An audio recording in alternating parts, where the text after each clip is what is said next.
the Dementia Researcher Podcast, talking careers, research, conference highlights, and so much more.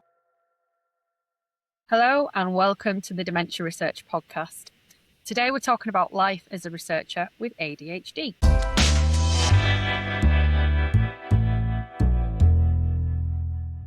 Hello, I'm Gemma Lace and I'm a dementia researcher and Associate Dean at the University of Salford. I'm hosting today's episode because this is a topic that feels really personal to me.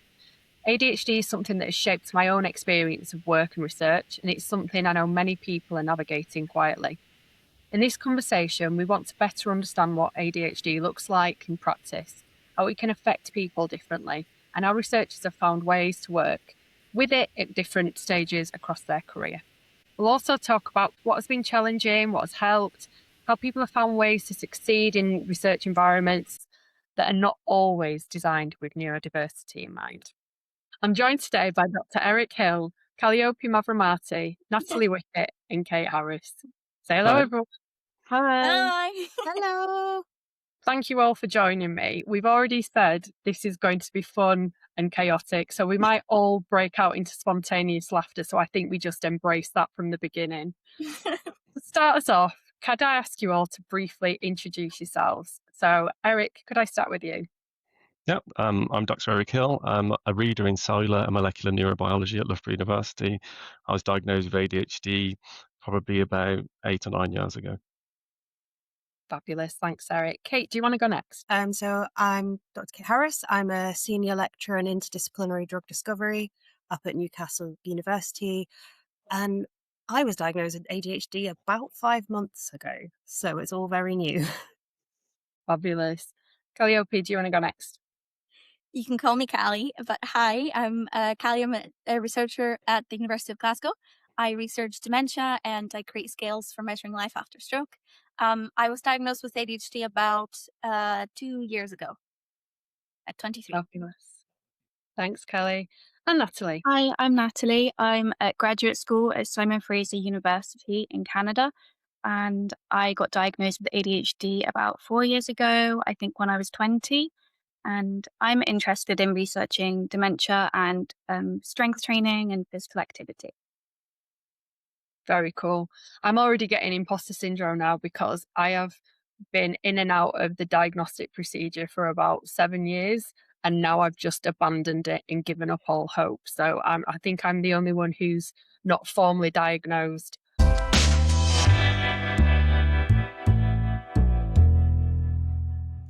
Okay, to begin, could you explain what ADHD actually is for someone who may be hearing about this properly for the first time? Eric, can I come to you first for that? Yep. ADHD is a terrible name. So it stands for Attention Deficit Hyperactivity Disorder. And so what we need to understand is it's a lifelong neurodevelopmental disorder. It has a huge genetic component to it. And around about 2 to 5% of all adults are suspected to have ADHD, but only about 1 in 9 are actually diagnosed with ADHD. And I think when we think of ADHD, I was diagnosed with a combined inattentive and hyperactive. And so we think of often the hyperactive side of ADHD and not necessarily that inattention. And it's not necessarily that we lack attention, it's that maybe our attention isn't directed at the right place at the right time. So you think of people following a particular task and maintaining attention, particularly if it's something they're not necessarily interested in. So maybe you're not listening to someone when you're being spoken to directly because you've got distracted, to the kind of more hyperactive side where you're fidgeting, you're tapping, squirming, biting your nails, leaving your seat when you'd probably be expected to stay sitting down. And that kind of feeling of restlessness, and you're almost like you're driven by a motor. And those are some of the kind of things that they look at when they're going through the diagnostic pathway review. So you mentioned there, Eric, that there's often that focus on the hyperactivity element. So, Kate, I'm going to direct this one at you. Do you think that ADHD is misunderstood by the wider population? Oh, yeah. Also, I was really loving, Eric, when you were giving your descriptions. It was properly taking me back to the questionnaire that they make you answer. Like the bit was like, "Oh, do you feel like you're driven by a motor?" I'm just like, "Yep, that's memories right there." Yes, I think it really is. I think that there's a huge amount of development that's happening now where people are starting to understand more. But it's also a relatively new thing. It's not new in terms of people have heard about it, but for it to become quite mainstream is quite new. So we're starting to understand more. And there's obviously kind of our generation are the ones that are really sort of learning about it. But obviously it's hereditary. So our parents' generation and our grandparents' generation are all like, what is this nonsense? This was just normal. And then they obviously forget that what is normal may be different to what is actually normal. I still find it hilarious that they go to your parents to ask them if you were normal growing up when there's a 70% or 80% chance that they were not normal growing up. But anyway, that's a discussion for later in the podcast. I think a lot of the misunderstanding is about that hyperactivity and not necessarily the inattention. And the fact that you can simultaneously be both distracted and hyperactive and hyperfocused. It's not intentional. None of this is intentional. It's just there's not enough dopamine for us to do whatever you want us to do at any one time. A huge aspect of it, at least from perspective of people, myself and people I know, is about internal emotional regulation as well. People misunderstand that side of it very much, and controlling impulse and controlling the ability to not speak, even though you really don't want to speak, but it just comes out. So a lot of that, so that can lead to you being the disruptive one in the room, or the one that's not serious, or the one that's always late because they don't care, or poor attention to detail, which in the sciences does you such a solid when you can't pay attention to detail consistently. So yeah, I think you're absolutely right there, and I think sometimes what is misunderstood as well is how it can manifest differently in different situations, as well as differences between different individuals as well. So Callie, I wanted to ask you about, you know, some of the things that you just heard there from Eric and from Kate about how maybe some of the things that they had experienced as part of their ADHD. What about your kind of individual experience of ADHD? Yeah, I 100% agree with everything that's been said. In case my nodding hasn't made that clear enough, I'm a serial nodder. Whenever I agree, you'll see it. But yeah, I think for me, because it's difficult for me to discuss. Thinking about my past before I was diagnosed is actually quite emotional. But for me, as someone who has both autism and ADHD, it has been even just understanding what ADHD really means, because it's very tangible to explain to my family and my friends and my colleagues, has made a massive difference in my life. At the same time, I have experienced ADHD as a true gift, and at the same time, a bit of a burden. I have, as I probably think many people with ADHD think, I have many times thought that there was something to be fixed. And in fact, even after I got my diagnosis and started meds for about the first year and a half, I thought I had to just fix my ADHD. And then it's only been in recent months, which is well into the second year of me using stimulants, short-term and modified release, I should add as well. I'm finding that I don't actually want to change it. Instead, I just want to find a way to regulate it so that I can continue doing everything I want to do and everything that makes me happy. But that does mean that, for example, when I'm in hyperfocus mode, and thanks for bringing it up, Kate, I was thinking about this as I've been in the last 2 days, actually. I need to just let my brain do its thing. And then I will use my meds after, when I'm calmer and I'm struggling to get out of bed in like a week or so. So I guess I've like gone over like a gazillion thoughts there, but for full transparency, I made the decision to not take meds before this conversation so that I could be visibly unmasked, because I never had that when I was growing up, and I thought it would be nice to be that person. Callie, thank you so much. Thank you so much for sharing that. It's really brave, and you are amongst friends here, and your words are likely to really hit home with everyone who's listening. So thank you so much for your bravery. Kudos to you. It is quite difficult to be open, isn't it? You know, I know when I was growing up, if you had ADHD, you were kind of a naughty kid. I know my mum was really adamant about not being labelled with anything. I was described as a butterfly, and I thought that was a much nicer, because I was essentially, I don't even have the words to say what I was, a Tasmanian devil running around, interested in everything. And, you know, some of the words that you mentioned, Callie, so I just went off on my first one of whatever. Callie, you mentioned that hyperfocus. I wonder if you or anyone else in the room just wanted to explain what we mean by hyperfocus, because I think we all get what we mean by hyperfocus. And it might be useful for the non-ADHD community to understand what hyperfocus looks like, and also what happens after a period of hyperfocus. As a neuroscientist, I've been very intrigued by that because I never was taught that in my degree, not at any point. But from everything I've understood in the last couple of years, hyperfocus is kind of, it's also hormonally determined, especially for women. We want to make that very clear. But it's basically, it's not a state. It's just kind of, your brain just kind of starts being a little bit hyper, but not in the physical hyper way. I have a lot of thoughts and I want to do the things I am thinking. For me, a lot of the time it's doing science, like a lot of science, very intensely without wanting to stop. And if I am interrupted because I have to eat or I have to sleep, it actually feels like uncomfortable. And sometimes that hyperfocus can look like me, like having all-nighters. It can be stress-induced sometimes. For me, because I'm no longer in education formally, it's not induced by stress. It's more by creativity and whenever that happens to align with that cycle of my menstrual phase.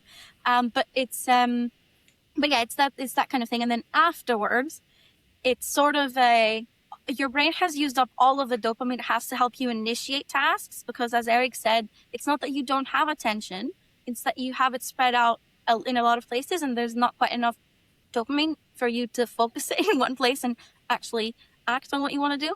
So once it's all been used up during your hyperfocus state, you kind of then tend to crash, in my experience. And it's a little bit like it's harder to do the basic things. Eric, what do you think? Yeah, I think a lot of what's not kind of described in the diagnostic criteria when you're talking to professionals and other people is that the linking all of that to your executive functions, that there's things that I guess most people take for granted, but kind of your inhibitory control, your self-control, your ability to hold information, your working memory, and your cognitive flexibility are all disrupted, and those links to kind of where you get reward from something. And that reward can differ wildly to doing something really boring and inane. And for me, a lot of the time, I love reading about science sometimes, and I would just go into a rabbit hole of science, and then I'll emerge, and it'll be hours later.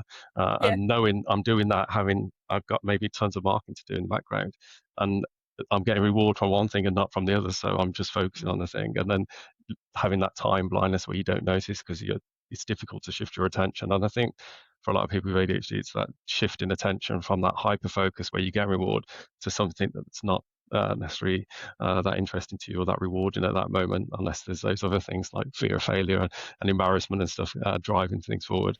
And I think the way people present the diagnosis rates between males and females is very different, and that's not based on any biology or genetics. It's the occurrence is identical, but I think the presentation is different. Often women don't often show that hyperactivity, or it's frowned upon. Whereas me running and jumping and throwing myself out of trees, that's fine. That's what boys do. It's just being a lad. And my parents said, "You haven't got ADHD. You're just like your dad." And I was like, yeah, like kind of thing. Like, there's a reason for that. He'd get the same score as me, I imagine. So I think that kind of how the kind of social representation like comes about as well, what people are expecting to see, and then that kind of internalization, that internal hyperactivity, people might not see that, but it's still there. So I think people understanding there are different ways it's presented, but it's still those very similar symptoms as well. Yeah, cheers, Eric. Natalie, what about you? We spoke a lot about how the symptoms manifest in different people in the room. So what about you? What's your experience of ADHD? I actually wanted to touch back on ADHD being misunderstood and hyperactivity, and what Eric just mentioned about the differences in presentation between males and females. And that as a girl, I find that I have that more internalized hyperactivity. And I might be completely still, but my mind is going and going and going. And that kind of difference there, which I've spoke about with many of my friends who have ADHD as well. Yeah, and I think that can make it very misunderstood for girls in that respect. Question, Natalie. I was thinking recently, I was noticing that when I'm like around and during my period, I find that a lot of my internal hyperactivity is emotional. So like I tend to kind of think about not nice things and things that make me really sad. But then when I'm out of that part of my cycle, like I am now, it's more about things that make me actually want to act. And sometimes I do get a little bit of physical hyperactivity, but still like the internal hyperactivity is more like creative than it is emotional. Do you find that at all? Yeah, I did actually want to talk about the like menstrual cycle as well, and I'm glad you brought that up because that's where I was originally going to go with my point that before I lost my train of thought, that in my follicular phase and when estrogen is higher, I do feel like my focus is much better. I feel better in myself. I mean, most women do, but my ADHD symptoms, I feel like are partially relieved and they get much worse in the luteal phase. I struggle with my mood much more. Yeah. I struggle with my focus much more. Everything feels much worse. Sometimes it even feels like my medication just doesn't work in that part of the cycle. That's so true. It's just, and you can't predict if it's going to work or not, right? Yeah. It's just kind of a coin toss. I had to give me an extra booster for when I'm on my period because nothing works unless like normal. Yeah, my long release stuff doesn't work, so they literally had to dial up my meds just for that week. I tried not taking them when I find that they're making me a little bit hyper. And actually on those days just before my period, actually that seems to work better. But then it's again a coin toss. You have to take it one day and find that it's making me too much today. And then you can't predict it. Like those few days are just total chaos. I'm getting the hang of it. I've only just finished titration, so I'll let you know in a year's time. I think it's important as well for people that the links between estrogen and menopause. I think a lot of people getting brain fog, memory loss, and also realizing they've got ADHD at that point, and that again being misdiagnosed is quite important. Yeah. So literally, because the two are for girls are often children. So if you're not found out sooner, that was the wrong phrase. So it's children or menopause. You're right, because I had no idea. This was a total blindside to me. I 2 years ago. But then I had kids and my brain fell apart. Yeah, so the compensatory mechanisms, like you get them all together and then children or menopause, all that shifts and that blanket of estrogen and hormones changes, and then whatever mechanisms you were using as a bit of a survival tactic, that rug is whipped around and so it changes. I mean, honestly, with kids, do you have time for yoga to stop you buying a million things on a random website? No. More about the panic eating custard creams in secret so that you can do something. It happens. Yeah, I always used to eat caramel digestives when I would study to try and help me. I have a friend introduced me to volume eating, and she explained that basically if you just eat foods that are very chewy, even if they don't have a lot of calories, so think carrots, popcorn, it doesn't even have to be healthy. It can literally just be eating popcorn or tortilla chips, because I don't know about you, but I stim with chewing a lot of the time, so that's also why I lost a lot of weight once I started meds. Just chewing, it helps a lot. So something I tried was when I first started, I would take my meds during the week and then not in the weekend. And I realized that if I make sure I have popcorn and baby tomatoes or carrots and cucumbers in the house, I could literally just be constantly chewing while I watch a movie, and I can sit still to watch it because I'm chewing the whole time. And it doesn't fill me up too much, but I still kind of feel like I've eaten. I don't know. The caramel digestives is a great idea. And I'm going to try that on my next office date that I go. So I was going to mention that there's the key kind of diagnostic criteria when you go through all the questionnaires and you tick them off, and your doctor looks at it and says whether you've hit enough of the points to go into the diagnosis. But the sides of it that aren't part of the diagnostic pathway, so things like that emotional dysregulation, the rejection sensitivity, the sleep, the time blindness, sensory processing, and the fact that 85% of people with ADHD have something else going on, whether that's mental health issues, autism, dyslexia, dyspraxia, and all of those. And so people don't think about that when they're thinking about ADHD. They're just thinking about these people that are bouncing about and uncontrollable. They're not seeing all those other things that I think that are quite important for people with ADHD, and the things that maybe they struggle with that aren't part of the criteria. Also, I have been thinking about this a lot, and I was thinking it'd be good to bring it up in this Dementia Researcher podcast.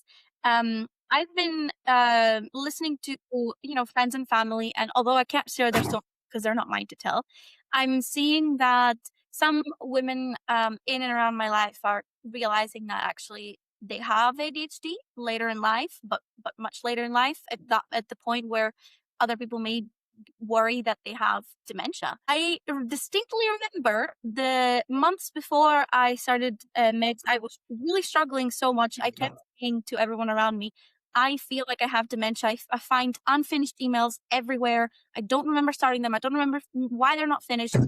There's missing words in the stuff I write. I'm confused. I don't know why that's happening, even though I have systems so I don't forget stuff technically. But and I was thinking as a researcher that actually this is probably something that you can find in functional measures of daily life. I literally 2 days ago wrote up a project proposal where I'm going to try and use functional activities records from a retrospective cohort of older adults to try and see if I can make up an ADHD diagnosis based on that functional daily life data.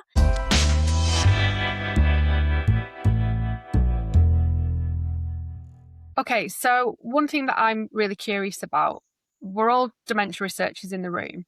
Was there anything specific around being a dementia researcher or being in academia that made your ADHD maybe a bit more apparent or triggered it or made you notice different sides of your ADHD? I see Kate is nodding enthusiastically. Shall we go with you first, Kate? Yes, I have 3 words that maybe people in this call will identify with, which is rejection sensitivity dysphoria. And please elaborate, because there may be people listening who have no idea what that is. So this is a term used to describe, I'm trying to think of a way of saying it, a phenomenon. Oh my goodness, I sound so jargony. Essentially, one of the hallmarks of having ADHD can be that you are incredibly sensitive to perceived rejection, and perceived is a really important word here. So 2 things I want to clarify there are sensitive does not mean it's uncomfortable. It means there is a visceral pain in the very center of your being that makes you feel evolutionarily like you're being chased by a lion. Yeah. Now, I haven't actually been chased by a lion, but I haven't been in fear for my life in the past, and the feeling is the same. Yeah. The second is the perception of rejection. So for me, unless feedback or comments are genuinely positive, my brain will interpret that as rejection, which means anytime any feedback or any conversation does not lead with someone saying something outwardly positive about me as a human being or a researcher, my fight or flight kicks in. And as an academic, rejection, genuine rejection, comes thick and fast, and perceived rejection is pretty much constant. Yep. So I'm not going to lie. Yes, okay, not having any structure during my job, becoming an independent leader was bad, but realizing that I couldn't navigate even being in meetings with differences of opinion, or every time I asked something, someone saying no because bureaucracy said no, was basically leaving me in a constant state of panic attacks. And that was when I realized maybe I was a bit more than just bubbly and like to run around a lot. And I think that is something that is crucial if you are a PI or a supervisor, or you are working with someone with ADHD. If you are not aware of that and the impact of your words that can literally send someone into a spiral of anxiety and catastrophizing, that is something really important that, if you're listening to this, if you're watching this and you aren't aware of that, you've been being mindful of how you articulate feedback, and being mindful and being able to read the room, knowing that not everyone will be able to read that room. It's so important, isn't it? So I'm laughing, but it was actually probably pretty bad. It is very uncomfortable. I've seen some interesting memes about this of people kind of laying in fetal positions after getting paper rejections, and it is that bad, isn't it? It is absolutely horrific. If you just present a research idea and someone just goes, "Yeah, I don't really believe in your field of research," and you're like, "Right, I just need to jump off something. Like, there's no point in me being here. I'm going to move." Like, and you can't control it. It's not drama. Like, I would love not to behave like this. And it's not like I kick off in the meeting. I go and I just sob on my own. But the fact of the matter is it takes time away from writing grants. Yeah. What about some of the positive elements of ADHD then? How have you kind of embraced some of your ADHD to make progress? Everyone in this room is successful. And if you're thinking, no, I'm not, that's your imposter syndrome. That is absolutely your imposter syndrome. So what do you feel have you been able to take advantage of with respect to your ADHD? I think I'm really careful because I know some people say that ADHD is a superpower, and I don't believe that. It wouldn't be a disability or something like that if it was. And I think if you could bottle that hyperfocus, yeah, amazing, but you can't. So it's the worst superpower ever if you can't actually use it when you need it. So for me though, at certain times that kind of interest in something, and for me it's always been science since I was a child.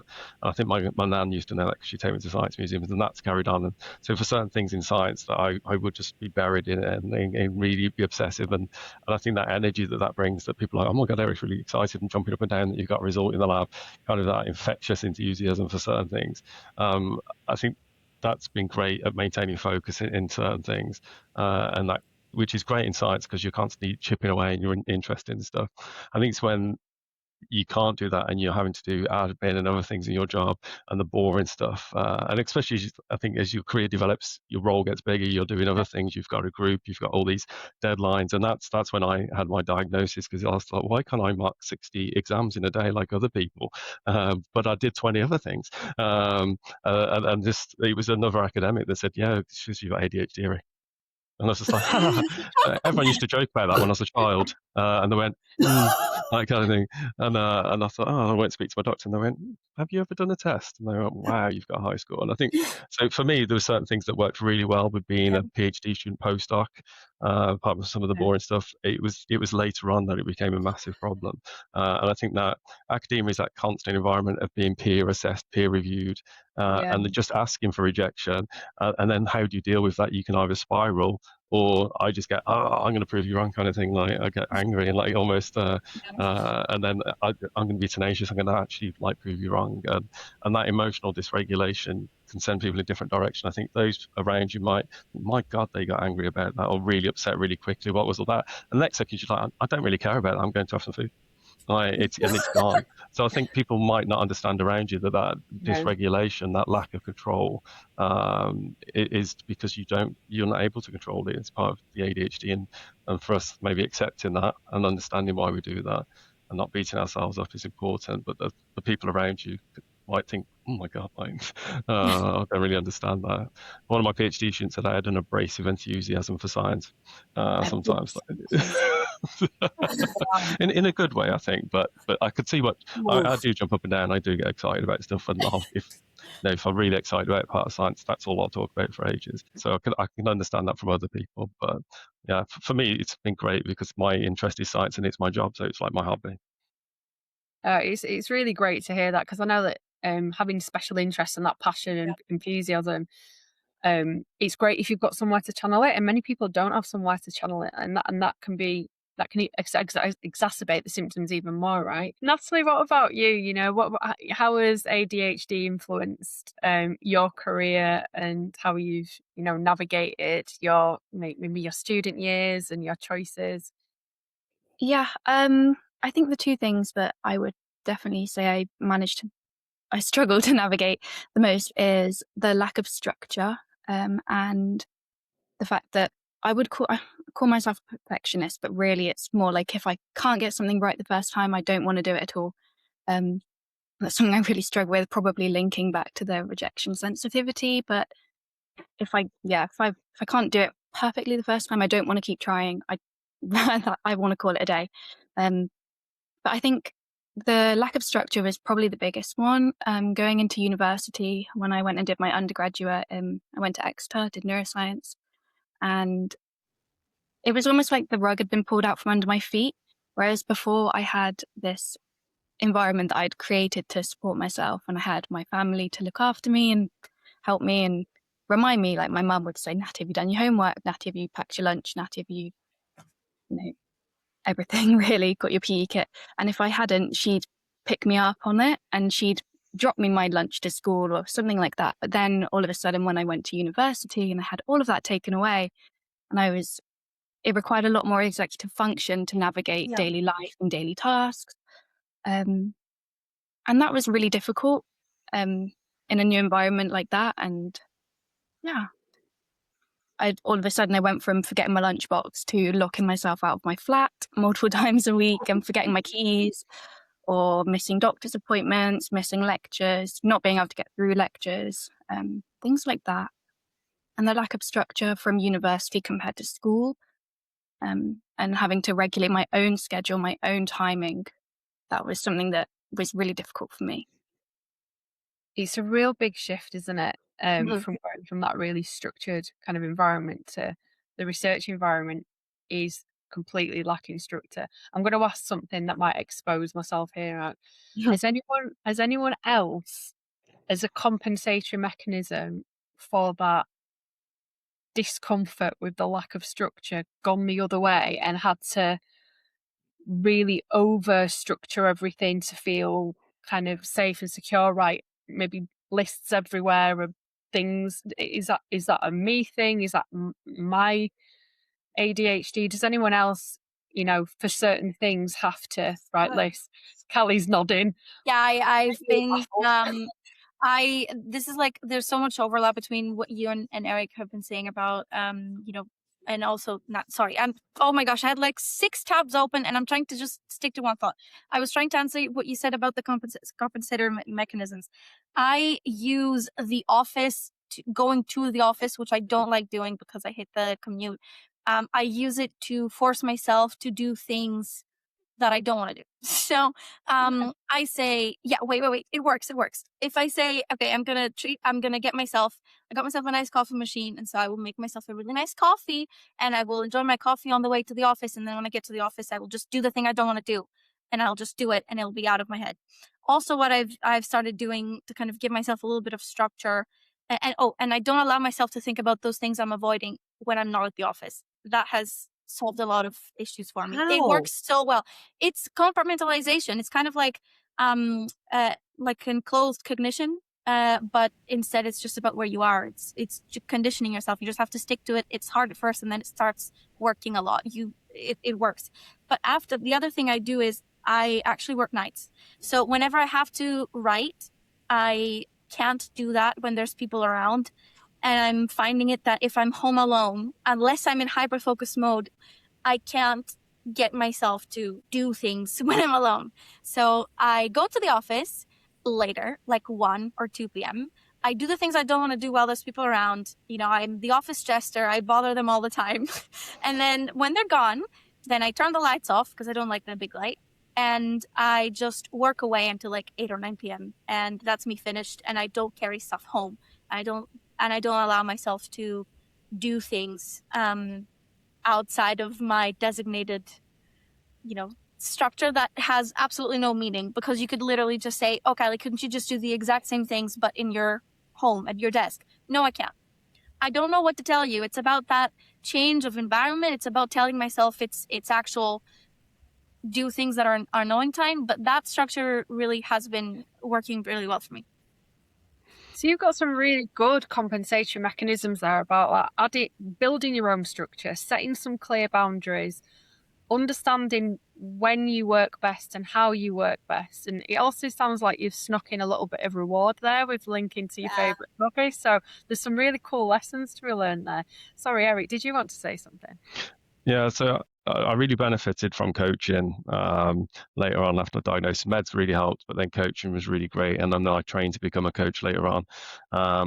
And kind of like when we were talking about things, my coach said, Eric, you're weird for someone with ADHD, because you've got so many organized things to make sure you look organized. That's really unusual, and I didn't really understand this. And a part of it might be fear of failure, that rejection sensitivity. I don't appear normal in academia because I have so many electric reminders, even time apart, to think you've got 15 minutes to that meeting, you've got 10, you've got 5, because I know I'll carry on talking to someone. And those things there, I've got 2 whiteboards with multiple notes on, because I know I'll be blind to it, both of them at different points, and I'll have things popping up on my computer. My watch will start to vibrate if I'm doing a lecture to say, Eric, stop, you're going to go over the time. And there's so many things I've put in place. And then a few people have also suggested, because I have so many rules that I've created, and maybe they've become more apparent with medication, that maybe I've got autism and ADHD. And when I thought I didn't, lots of people just laughed and said, why do you think you don't? With all the light sensitivity, noise sensitivity, the things I do in the same order, my bag is in the same position, all my meds are in certain places in the kitchen that I know I will have to pass and go to. My bag is in front of the door, so I cannot forget it before I leave. There are so many things to put in place to make sure that happens. And I think a lot of people would just do that, but I have to have them there. My leg, if I'm on the train, my bag is wrapped around my leg, so I don't leave it. So there's just lots of things that you've done to appear normal, but all these reminders I have to have, and that's kind of really helped to have those. But I think, like Kelly said, it's having those rewards built in. So if I make myself do this bit that I hate, then I will get to have lunch or that snack, or I'm going to go for a walk now, or do something else, and compartmentalize it. So maybe some people describe it as golden time. I'm going to do the really boring things in the morning when my meds are at the highest, so by the afternoon I can do other stuff. And I always work best at night, and for ages I tried not to, because I thought that's really bad for me.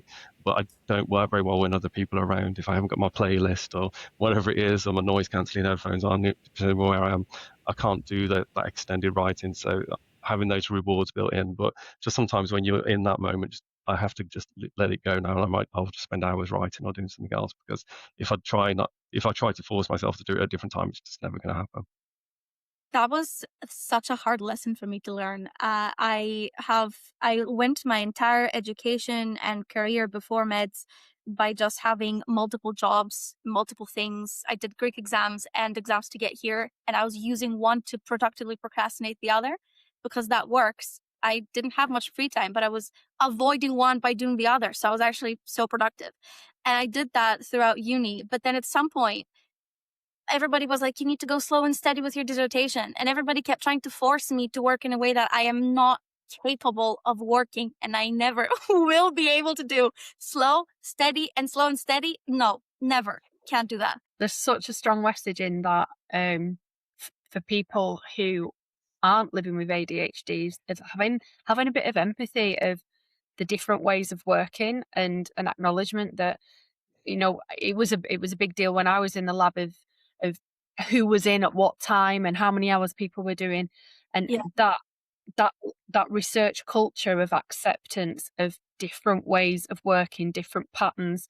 Many of you have mentioned using different states of your energy to do different tasks. Is that getting the worst thing done first? It's called eating the frog in the coaching world. It's like, get that worst thing done and out of the way, and then reward yourself afterwards. So there's loads of really useful insights for people who may be looking at this.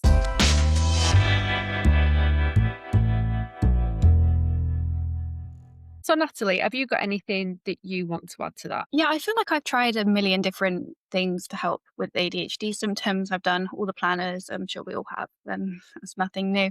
But I have a few kind of what I call little hacks for myself to set myself up for a good day and set myself up to be productive, because otherwise I will just hyperfocus on scrolling on my phone. So mainly diet and exercise I find are really important for me. If I move, I feel 100 times better. So I tend to wake up and go to the gym straight away, have a high protein breakfast to help kickstart my day, get that dopamine production going. I think the high protein breakfast is really important. I have blue light glasses. Even though I don't have prescription glasses, blue light glasses make me feel like I'm smarter and make me feel more productive. So for whatever reason, I put my glasses on, I'm in my zone.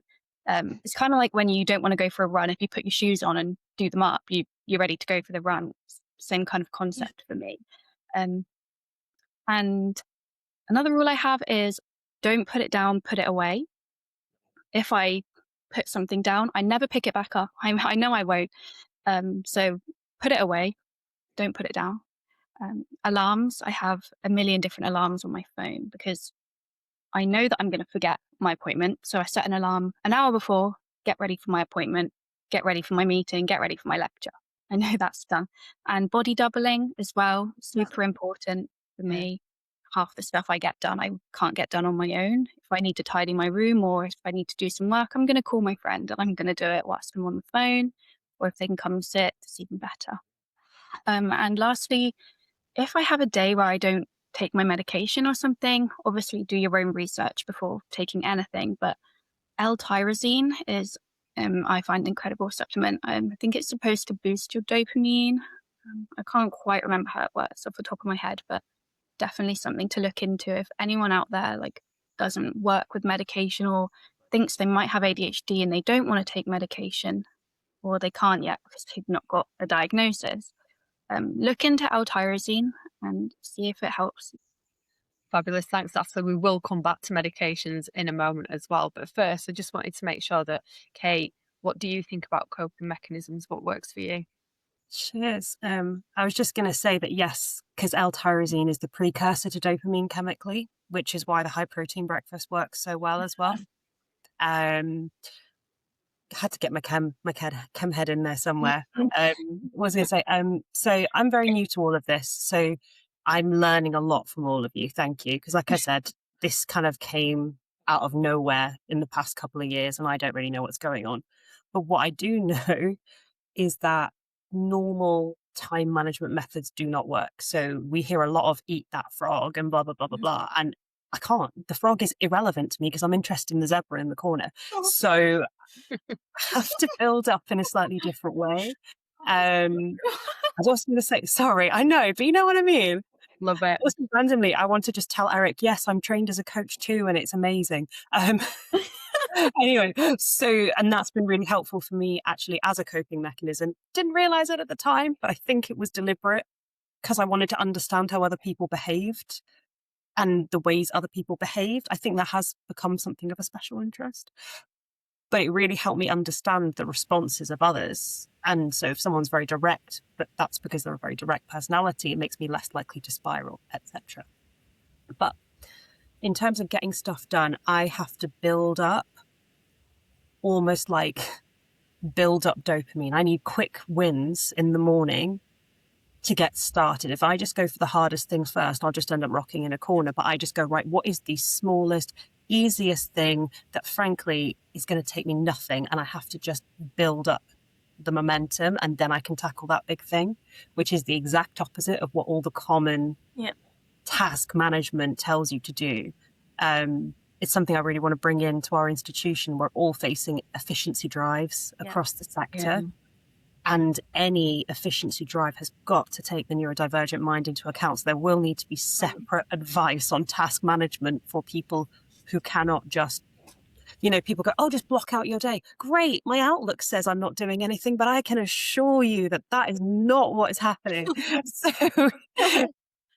I think that's the bit I'm learning. And then I just want to thank the rest of you for all of your advice because I've taken much of it on. Oh, that's brilliant, Kate. Again, it's coming back to that thing of appreciate. We've got people in the room that have got that same diagnosis, but that there's still variations in how we need to do things in our way for us in relation to our fluctuations and our experiences. And I was also laughing because I'm a coach as well. It's like, and I've met so many people in that coaching space of people like, oh yeah, I'm AD, and I think it's about that, that some of those other elements of ADHD. That's how I actually started looking into it, was because I was on a training accelerator. I train with a coaching academy and they do these big accelerators. Oh, hello. And literally I got onto one of the calls on one of those breakout rooms that they do. And someone went, well, you're neurospicy. And I went, no, I'm not.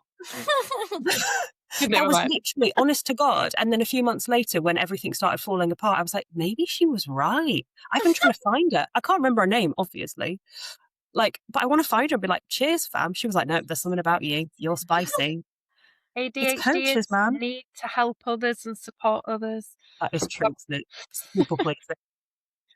Okay, so so we've spoke about a lot of the coping mechanisms, which is really around how we kind of manage ourselves and use tricks and tools to manage ourselves. But what about medications then? Are they any good? Do they really help? Eric, do you want to kick us off?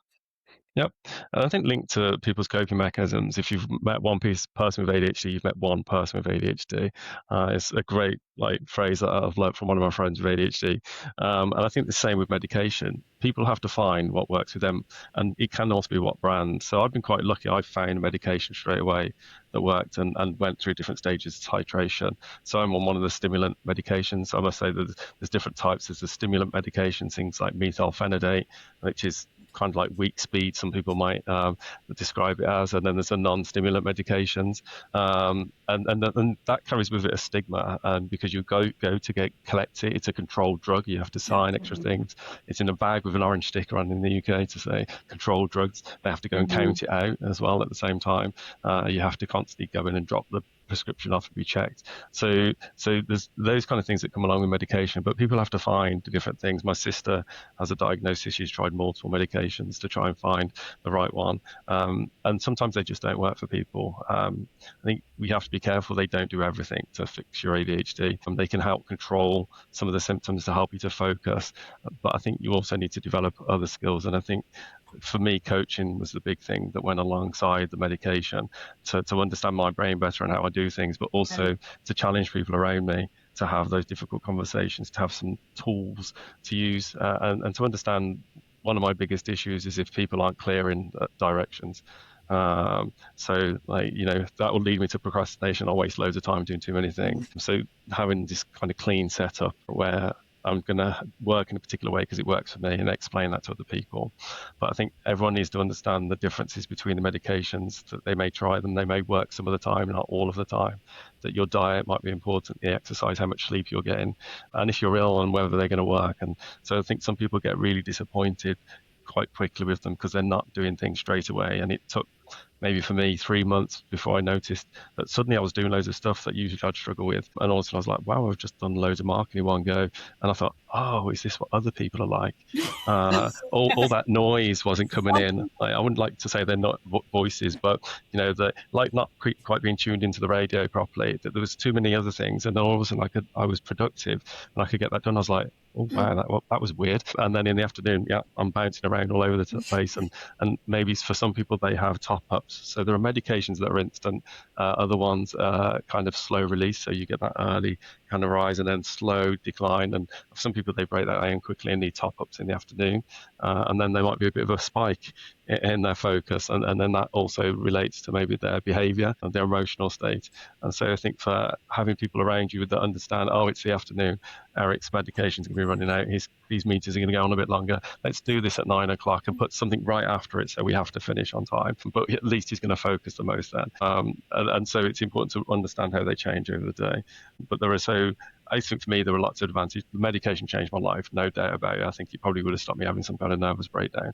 But I think after that, after dealing with that initial change, it was what else do I need to change? And it was the way I was working to suit other people, not to suit the way my brain worked. And almost that period of mourning and then understanding, I'm fighting my brain, and other people need to understand that I will just go along. I am a people pleaser, and actually it'd be better for me to work in a different way.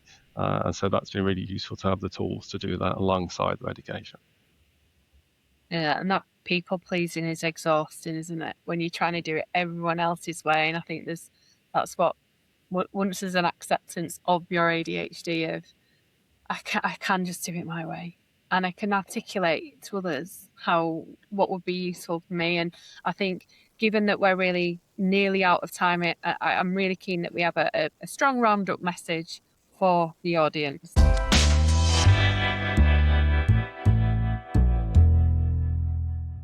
So if someone was listening to this and they thought that they had ADHD, or maybe it's someone who is working closely with someone who does have ADHD, or maybe you're a supervisor and you've got a student with ADHD, team, what do we want them to take away from this discussion? So Natalie, could I come to you first? What do we want people to take away from this chat? From the perspective of a student with ADHD, I think it's very important, as Eric was saying, to have clear instructions, because if they're not clear, obviously you procrastinate. But more than that, I think it just makes your life so much easier to follow step by step and have everything clear. And secondly, lots of small deadlines. If I have one big deadline, I'm not going to do anything until, it's urgent, and the urgency is a big driving factor for people with ADHD. But if I have lots of small deadlines, the urgency is going to come at different points, and it will force me to make sure I get things done when they need to be done and keep me on track. And that's probably the biggest factor that helps me. Yeah, really good tips there. Callie, what about you? I mean, it's like Eric said, no two people with ADHD will be the same. I wish my supervisors, if I could have told them one thing, I would have said, please don't give me deadlines and be patient with me. Help me understand what I need to do, and I will find a way to make it part of my system, instead of making myself fit a plan you think will work, but probably won't, because I don't work in the same way as you. And I do say the same thing to my colleagues. Also, I ask them to wash my mugs because I cannot wash my mugs at the office. They're very nice about it. I bring coffee and then they wash my mug as a thank you. So I really appreciate them. So that's my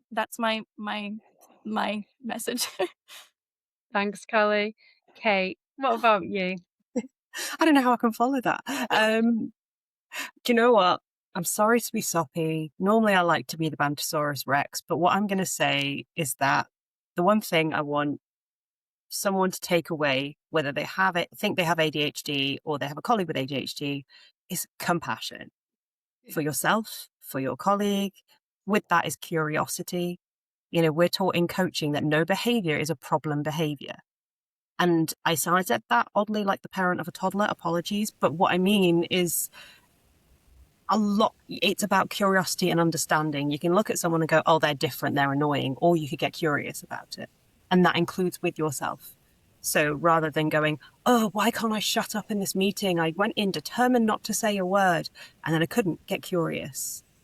Or if you're wondering why a colleague, sometimes I think one person once described me as schizophrenic, because, 1 second it's not okay to say, I know. 1 second I was all confident, the next second I was hiding. And actually, rather than saying as a judgment, maybe go for why might that be, kind of thing. Yeah. So just ask a person the question, ask yourself the question, and be compassionate about whatever the response is. Beautifully put, Kate, beautifully put. Cheers. Eric. I think just being educated to understand what ADHD is and what it isn't, and understanding that person that you work with, they might have these highs and lows. They might be working really hard all the time, and just to help look out for them, be very clear about boundaries and enable them to have structures, so that they can work within a particular way that's helpful to them, and trying to understand that, but also to understand that in order to people please, they may burn themselves out unless the instructions are clear. And because the medications are often stimulants, we don't necessarily get tired while we're burning ourselves out. And so I think it's important to realise that, to sometimes give people clear boundaries, and tell them exactly what you want from them, and understand that it may take more time for them to do that, or they may need to work in a particular way, but to just really understand for their ADHD what they're like and what works best for them and what doesn't. So hopefully those tuning in will now have a much better understanding of what ADHD is and how it affects people differently. We have spoke about so much in this session. It has been really interesting and really exciting. We've gone from various tips and hacks and things that have worked well for people living with ADHD to some advice for those working with ADHD. But I think what we've done importantly is maybe quash some of those misconceptions around what ADHD might be, and maybe we've encouraged some empathy in the fact that it looks very different in different individuals, and even in the same individual it can look different at different times of the day, or depending on the cycle of the month or what has been eaten for breakfast and so on. So this has been a brilliant discussion, and I can't wait to meet you all in person. That is going to be fun. Thank you so much, Dr. Bill. Kalliopi Mavromati, Natalie Wickett and Kate Harris for sharing really authentic, genuine, honest, brave stories today and great advice. The links to relevant resources will be included in the show notes, along with a full transcript, which will be available at dementiaresearcher.nihr.ac.uk. Don't forget, we do have the Dementia Research Community app where you can share your own experiences and talk about this topic more. Thank you so much for listening. I'm Dr. Gemma Lace, and you've been listening to the Dementia Researcher Podcast. Goodbye. Say goodbye, everyone. Bye. The Dementia Researcher Podcast was brought to you by University College London with generous funding from the UK National Institute for Health Research, Alzheimer's Research UK, Alzheimer's Society, Alzheimer's Association, and Race Against Dementia. Please subscribe, leave us a review, and register on our website for full access to all our great resources. dementiaresearcher.nihr.ac.uk